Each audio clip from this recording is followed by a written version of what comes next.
ఓం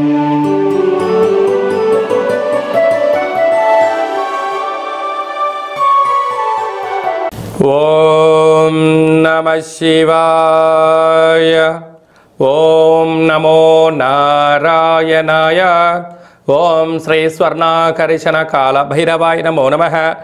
నరదృష్టి నివారణ కాల భైరవాయ నమో నమః. హరి ఓం. మా ఛానల్కి స్వాగతం. చూస్తున్న వీక్షకులకు ప్రేక్షకులకు ప్రియ కాళభైరవ భగవద్బంధులకి స్వాగతం పలుకుతూ మమ్మల్ని ఎంతగానో ఆదరిస్తూ ఉండబడిన ప్రియ సోదరీమణులకు సనాతన ధర్మ సంరక్షకులకు వీక్షకులకు జ్యోతిష్య అభిమానులకు స్వాగతం పలుకుతూ 2024వ సంవత్సరం 1వ తారీఖు 1వ నెల 2024 నుండి 31/1/2024 వరకు పుట్టినటువంటి వారందరికీ కూడా ముందస్తుగా జన్మదిన శుభాకాంక్షలు. గతంలో వివాహం చేసుకున్న వారికి వివాహ వార్షికోత్సవ శుభాకాంక్షలు. అందరికీ మకర సంక్రాంతి పండగ శుభాకాంక్షలు. ఈ భోగి రోజున చిన్నపిల్లలకి భోగి పండ్లు పోయడం, ఇంటి ముందర రంగవల్లి వేయడం, గొబ్బెమ్మలను ఏర్పాటు చేసుకోవడం, సంపూర్ణ గంగిరెద్దులకు ఆహారాన్ని ఏర్పాటు చేయడం, సంకీర్తనలతో కోలాహలంగా ఇంట్లో కొత్త కోడళ్ళు కొత్త అల్లుళ్ళు సంపూర్ణమైనటువంటి సకుటుంబ సపరివార సమేత అందరికీ కూడా ఈ మకర సంక్రాంతి ఆశీస్సులతో అందరి గృహము నిత్యం అఖండమైనటువంటి ఆనందాలతో విరజిల్లాలని కోరుకుంటూ అందరికీ ఆశీర్వచనం. ద్వాదశ రాశిలో గ్రహ గమనాన్ని ఒకసారి వీక్షింపచేద్దాం. మేషరాశిలో గురువు, కన్యరాశిలో కేతువు, వృశ్చిక రాశిలో బుధ శుక్ర సంచార స్థితి, ధనుసు రాశిలో కుజుడు మరియు రవి సంచార స్థితి, కుంభరాశిలో శనేశ్వర స్వామి స్వక్షేత్ర సంచార స్థితి, మీనరాశిలో రాహు సంచార స్థితితో గ్రహ గమనాలు ఈ విధంగా ఉన్నాయి. జనవరి 15వ తారీఖున మకర రాశిలోకి రవి సంచారము మకర సంక్రాంతి పండుగకు స్వాగతం అని చెప్పి గమనించాలి. మకర రాశి వారు నూతన ఆంగ్లనామ సంవత్సర ప్రారంభకాల సమయంలో అష్టమి అమావాస్య తిథుల యందు ఎలాంటి విధివిధానాలు పాటించాలో ఈ వీడియోలో సవివరంగా సంపూర్ణంగా తెలుసుకుందాం. మకర రాశిలో ఏ నక్షత్రాలు వస్తాయనగా ఉత్తరాషాఢ నక్షత్రంలోని 2, 3, 4 పాదాలు, శ్రవణ నక్షత్రంలో 4 పాదాలు, ధనిష్ఠా నక్షత్రంలోని 1, 2 పాదం కలిపితే మకర రాశి. చాలామందికి పుట్టినటువంటి కాల సమయంలో డేటా ఆఫ్ బర్త్లో లేనటువంటి కారణం వలన పేరు యొక్క మొదటి అక్షరాన్ని అనుసరిస్తూ రాశిని తెలుసుకునే ప్రయత్నం అవుతుంది. అవి ఏ అక్షరాలు సరి పరిశీలన చేద్దాం. బో, జా, జీ, జూ, జే, జో, ఘా, గి అక్షరాల వారందరూ కూడా ఈ మకర రాశి జాతకులే. మకర రాశి యొక్క అధిపతి శనేశ్వర స్వామివారు. ఒకవైపు వీరికి ఏళ్ల నాటి శని చివరార్ధ సంచార స్థితి జరుగుతున్న విషయం తెలిసినటువంటిది. ధనవాకు కుటుంబ స్థానంలో శనేశ్వర స్వామివారు స్వక్షేత్ర సంచార స్థితి ఉండడం వల్ల వృత్తులలో, ఉద్యోగాల్లో, వ్యాపారాల్లో ధనము మంచినీళ్ళలాగా ఖర్చు అయ్యే పరిస్థితి అధికంగా ఉంటుంది. కనుక ఖర్చులను నియంత్రించడం, ఓపిక, పట్టుదల, సహనం ఉండడం వల్ల రాబోయే కాలంలో స్థిరచరాస్తులను కాపాడుకొని దాంట్లో విజయం మీ సొంతం అవుతుంది. అలాగే తృతీయంలో రాహు సంచార స్థితి ఉండడం వలన తల్లిదండ్రులు, గురువులు మన క్షేమాన్ని గురించి ఎవరైతే ఆలోచన చేస్తున్నారో వారందరికీ చక్కటి సన్మార్గమైన జీవన విధానంలో అత్యున్నతమైన విజయం వీరి సొంతం కాబోతుందని చెప్పి గమనించాలి. విశేషంగా వీరికి అర్ధాష్టమ గురువు చిన్న చిన్న విషయాలకు ఆందోళన, చిన్న చిన్న విషయాలకు అలగడం, ఏదో జరిగిపోతుంది, నన్ను ఎవరు పట్టించుకోవట్లేదు అనేటువంటి భ్రమలో ఉంటారు. అలాంటిది ఎక్కడ ఉండదు. కాలము అనేది చాలా విలువైంది, చాలా బలమైంది. కాలానికి అనుకూలంగా మీరు ప్రయత్నం చేసినట్టయితే మీకన్నా అదృష్టవంతుడు, జ్ఞాని ఎవరు లేరు అని చెప్పి గమనించాలి. భాగ్యస్థానంలో కేతు సంచార స్థితి ఉండడం వలన ప్రేమికుల మధ్య, భార్యాభర్తల మధ్య, పార్ట్నర్షిప్ వ్యవహార మధ్య చాలా సమయస్ఫూర్తిగా మీరు వ్యవహరించగలిగినట్లయితే చాలా మంచి కాలం. లాభస్థానంలో బుధ శుక్ర సంచార స్థితి, అన్నింటా విజయం మీ సొంతం. బంగారాభరణాలు, నూతన వస్త్రాలు, గృహాలు, షేర్లు, క్రయ విక్రయాలు యోగదాయకం. వ్యయంలో రవి కుజ సంచార స్థితి ఉండడం వల్ల ఒకవైపు కుజదోష ప్రభావం కారణం వల్ల మీ జన్మ నక్షత్రం రోజున అష్టమి అమావాస్య తిథి ఎందున దూరావాయు జల ప్రయాణాలు పెట్టుకోకపోవడం మంచిది అని చెప్పి గమనించాలి. డాక్టర్ వృత్తుల వాళ్ళు, నీటి వ్యాపారాలు, హోటల్ వ్యాపారాలు, సంపూర్ణమైనటువంటి సాఫ్ట్వేర్ హార్డ్వేర్ రంగంలో ఉండబడిన వారికి చాలా యోగదాయకం. కాకపోతే ఓర్పు, పట్టుదల, సహనం అవసరం అని చెప్పి మీరు గమనించగలగాలి అని చెప్పి గుర్తుపెట్టుకోగలగాలి. అలాగా ఈ అష్టమి తిథి ఎందున, ఈ అమావాస్య తిథి ఎందున వీలైనంత వరకు గోమాతకు కానీ, విశేషంగా అంటే సునకపు మహారాజు గారి కుక్కలకు కానీ ఆహారాన్ని ఏర్పాటు చేయడము, నవధాన్యాలను ఏర్పాటు చేయడం వలన నరదృష్టి, శత్రు ప్రభావాలు, శనిదోష నివారణ కలిగి ఐశ్వర్యం, ఆనందం మీ సొంతమవుతుందని చెప్పి గుర్తుపెట్టుకోగలగాలి. ఈ యొక్క జనవరి నెలలో ముఖ్యమైనటువంటి పండుగల గురించి క్లుప్తంగా సవివరంగా తెలుసుకుందాం. జనవరి 4వ తారీఖున అష్టమి, ఒటుక కాలభైరవ స్వామికి స్మరణ. 11వ తారీఖున అమావాస్య గురువారం సందర్భంగా ఒటుక కాలభైరవ స్వామికి దీపము, దానము, మంత్ర జపం వలన అద్భుతమైన యోగం చెప్పి గమనించగలగాలి. 14వ తారీఖు భోగి పండగ, 15వ తారీఖు మకర సంక్రమణము, 16వ తారీఖున కనుమ పండగ చేసుకుంటాం. కనుక మనమందరము కూడా సనాతనమైన మన హిందూ ధర్మాన్ని కాపాడుకుంటూ పండగల్లో అందరినీ, బంధువులను, మిత్రులను, స్నేహితులు అందరం ఒకచోట చేరి మనం చేసుకుంటూ ఉంటాం. ప్రధానంగా ఇది వ్యవసాయ ఆధారిత పంట అవ్వడం వలన కొత్త ధాన్యాన్ని ఇంటికి తీసుకొచ్చుకున్నప్పుడు కొత్త అల్లుడు, కోడళ్ళు, బంధువులు, మిత్రులతో పశువులకు పూజ చేస్తూ మనము ఆ యొక్క మమేకమైన జీవనాన్ని పొందుతూ ఉంటాం.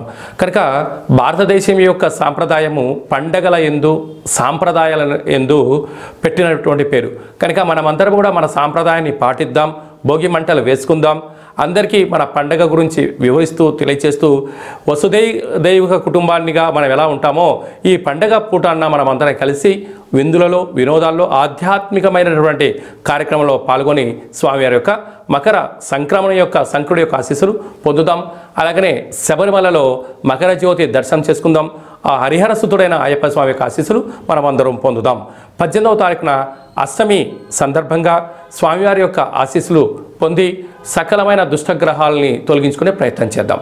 అలాగనే ఈ యొక్క సంవత్సరము అనగా 2023 సంవత్సరము ఆదివారం రోజు పరిసమాప్తం అవ్వడం వలన ఒక ఎరుపు రంగు క్లాత్ తీసుకొని ఒక దోషుడు అన్నాన్ని అందులో పోసి, దోషుడు కుంకుమను పోసి ఎర్రటి ముద్దగా కట్టి ఆ ఎర్రటి క్లాత్లో చుట్టి ఒక 6 ఎర్రటి ఒత్తులను ఆముదంలో కానీ, కొబ్బరి నూనెలో కానీ, నువ్వుల నూనెలో కానీ, లేకుంటే 3 నూనెలు కలిపి అయినా పోసి ఆ ఒత్తి నానబెట్టి ఆ మూట పైన పెట్టి ఇంటిలో ఉండబడిన వారందరికీ, యజమానికి, యజమానురాలకు, పిల్లలకు, వాహనాలకు, ఫ్యాక్టరీలకు, కర్మాగారాలకు దిష్టి తీసి బయటపడడం వలన ఈ యొక్క 2023 సంవత్సరంలో ఉండబడినటువంటి మీ పైన నరదృష్టి, శత్రు ప్రభావాలు, తాంత్రిక ప్రయోగాలు ఆగిపోతాయని చెప్పి గమనించాలి. మనకు 1వ తారీఖు 1వ నెల 2024 సోమవారం ప్రారంభం అవుతుంది. కనుక ఈ 1వ తారీఖు నుండి 15వ తారీఖు వరకు మధ్య మీకు కుదిరినప్పుడు తెలుపు క్లాత్ కానీ, తెలుపు జాకెట్ పీస్లో కానీ ఒక దోషుడు తెల్ల అన్నాన్ని, ఒక పిడికెడు తెల్లటి ఆవాలను అందులో పోసి ఒక 10 ఒత్తులను కొబ్బరి నూనెలో నానబెట్టి వీటిపైన పెట్టి దిష్టి తీసి బయట ప్రవహించే నీటిలో వేయడం వలన దృష్టి దోషాలు, సకల శత్రు ప్రభావాలు, తాంత్రిక ప్రయోగాలు ఆగిపోయి ఈ 2024 సంవత్సరం అంతా కూడా సర్వత్రా శుభం, జయం, లాభానికి స్వాగతం పలుకుతూ మీరందరూ కూడా అఖండ ఆయురారోగ్యాలుగా ఉండాలని కోరుకుంటూ చేయడం జరుగుతుంది. అలాగనే ఈ యొక్క సంవత్సరంలో ప్రారంభకాల సమయం నుంచి సంవత్సరాంతం వరకు అద్భుతమైన విజయం సాధించగలగాలి అన్నట్లయితే ఈ యొక్క పాత్ర కంచు పాత్ర, స్వర్ణాకర్షణ అక్షయ కాళభైరవ పాత్ర అంటారు. ఈ యొక్క పాత్రలో 12 రాసులను అచ్చు వేయడం జరుగుతుంది. మనం పూజ చేసిన తదనంతరము మనం ఏం చేయాలంటే 2 అగరబత్తులను వెలిగించి తిప్పి ఇలా ఒక్కసారి తగిలించినట్లయితే దీనిలో ఓంకార శబ్దం రావడం జరుగుతుంది. ఇలాగా చిన్నగా తిప్పడం వలన కాళభైరవ స్వామి యొక్క మంత్ర సాధన వలన, ఉపదేశం వలన ఈ పాత్రలో ఓంకార శబ్దం రావడం జరుగుతూ ఉంటుంది. ఈ శబ్ద తరంగాల వలన గృహంలో ఉండబడే జ్యేష్ఠాదేవి బయటికెళ్ళి లక్ష్మీదేవి గళ్ళు గళ్ళు అంటూ మన ఇంటికి వచ్చేసి కాలాన్ని శాసింపజేసే శక్తి కాళభైరవుడికి ఉంటుంది. కనుక కాళభైరవ స్వామి ఆశీర్వాద చేత మన గృహంలో అంత అద్భుతమైనటువంటి ఆనందానికి స్వాగతం పలుకుతూ దుష్టగ్రహాలు తొలగిపోయి తాంత్రిక ప్రయోగాలు కూడా తొలగిపోతాయని చెప్పి గమనించాలి. కావాలి అనుకున్న వారు ఈ కింద సంప్రదించినట్లయితే ఈ యొక్క అక్షయ పాత్ర, ఒక కాళభైరవ స్వామి యొక్క పిరమిడు, ఉట్టి, కంకణము, డాలరు, కాళభైరవ హోమాన్ని చేయించి మీకు ప్రసాదంగా అందజేయడం జరుగుతుంది. కనుక అక్షయపాత్రను సొంతం చేసుకుందాం, అష్ట కష్టాలకు స్వస్తి పలుకుదాం. అలాగనే మీ వ్యక్తిగత జాతకం తెలుసుకోవాలనుకుంటున్నారా? పుట్టినటువంటి తేదీ, నెల, సంవత్సరం, పుట్టిన సమయాన్ని రాసి మీరు వాట్సాప్లో పంపించినట్లయితే మీకు సంపూర్ణంగా సవివరమైన జాతకాన్ని రాసి 100 సంవత్సరాల జాతకం రాసి పంపించడం జరుగుతుంది. పుట్టినప్పుడు గ్రహ గమనాలు ఎలా ఉన్నాయి, ప్రస్తుతం ఎలా ఉన్నాయి, రాబోయే కాలం ఎలా ఉండబోతున్నాయో సవివరంగా మీకు తెలియజేయడం జరుగుతుంది. చాలామందికి డేటా ఆఫ్ బర్త్లో లేనటువంటి వారికి మీ పేరు యొక్క మొదటి అక్షరాన్ని అనుసరిస్తూ రాశిని తెలియజేస్తూ కాళభైరవ మంత్ర ఉపదేశం ద్వారా, ఆదేశాల ద్వారా భూత భవిష్యత్ వర్తమానాన్ని గవ్వల ద్వారా మీకు తెలియజేయడం జరుగుతుంది. ఆసక్తి గలవారు ఈ కింది నెంబర్ని సంప్రదించి అపాయింట్మెంట్ తీసుకొని సంప్రదించగలరు. అలాగా మీ అబ్బాయి కానీ అమ్మాయి కానీ ఎంతకు వివాహం అవ్వడం లేదా, ఎందుకు అవ్వడం లేదు, వచ్చేటువంటి సంబంధం ముడిపడుతుందా లేదా, జాతక పాదాలు గణాలు గుణాలు కలుస్తున్నాయా లేదా తెలియజేస్తూ, అలాగనే వీరికి ఎలాంటి సంతాన యోగం ఉంది, ఎలాంటి యోగాలు ఉన్నాయి, ఎలాంటి దోషాలు ఉన్నాయి కూడా సవివరంగా తెలియజేయడం జరుగుతుంది. వివాహమైన దంపతులు తరచూ గొడవ పడుతున్నారా, ఎందుకు అలా పడుతున్నారో కూడా మీకు ఆ చిన్న చిన్న సమస్యల ద్వారా మీరు పార్వతీ పరమేశ్వరులాగా కలిసి ఉండేటువంటి ఆధ్యాత్మిక సలహాలు సూచనలు ఇవ్వడం జరుగుతూ ఉంటుంది. అప్పుడే పుట్టినటువంటి మీ యొక్క పిల్లలకు ఎలాంటి పేర్లు పెట్టాలి, పేరు యొక్క మొదటి అక్షరాలు ఏంటివి, ఆ పేరులో ఉండబడినటువంటి అర్థం ఏంటి, పరమార్థం ఏంటి, వారి భవిష్యత్తు ఏంటి అనేది కూడా తెలియచేస్తూ ఆధ్యాత్మిక నామాలను మీ అబ్బాయి కానీ అమ్మాయి కానీ మనవడు మనవలకు తెలియజేయడం జరుగుతుంది. అలాగే చాలామందికి కాళభైరవ మంత్ర ఉపదేశం తీసుకోవాలి అనుకుంటున్న వారందరికీ కూడా మన యొక్క దేవాలయంలో మంత్ర సాధన ఎలా చేయాలి, ఉపదేశం ఎలా చేయాలి, మనకు కాళభైరవ స్వామి ఆశీస్సులు ఎలా పొందాలో తెలియజేయడం కూడా జరుగుతుంది. చాలామందికి వాస్తు జ్యోతిషం నేర్చుకోవాలి అనుకుంటున్న వారందరికీ కూడా మన యొక్క దేవాలయంలో నేర్పించడం జరుగుతుంది. అందరిపైన ఆ సూర్యనారాయణుడి యొక్క ఆశీస్సులు, నరదృష్టి నివారణ కలిగించేటువంటి స్వామి యొక్క ఆశీస్సులు, కాళభైరవ అక్షయపాత్ర స్వామి ఆశీస్సులు ఉండాలని కోరుకుంటూ ఆశీర్వచనం. శతమానం భవతి శతాయు పురుష సతేంద్రియ ఆయుష్యేవేంద్రియే ప్రతిష్టతి ధనం ధాన్యం బహుపుత్రలాభం శత సంవత్సరం దీర్ఘమాయు సర్వే జనా సుఖినో భవంతు లోకా సమస్తా సుఖినో భవంతు సర్వం శ్రీ నరదృష్టి నివారణ కాళభైరవ దేవతార్పణమస్తు. ఈ వీడియో మీకు నచ్చినట్టయితే లైక్ చేయండి, షేర్ చేయండి, మా ఛానల్ని సబ్స్క్రైబ్ చేసుకోండి. మేము చేస్తున్న ఆధ్యాత్మిక వీడియోలు అందరికన్నా ముందుగా మీరు చూడాలి అనుకుంటున్నట్టయితే గంట సింబల్ ప్రెస్ చేయండి, అలాని బటన్ తెలియజేయండి. ఈ భక్తి సమాచారాన్ని భగవద్బంధులకు మిత్రులకు చేరవేయండి. మన ధర్మాన్ని రక్షించండి.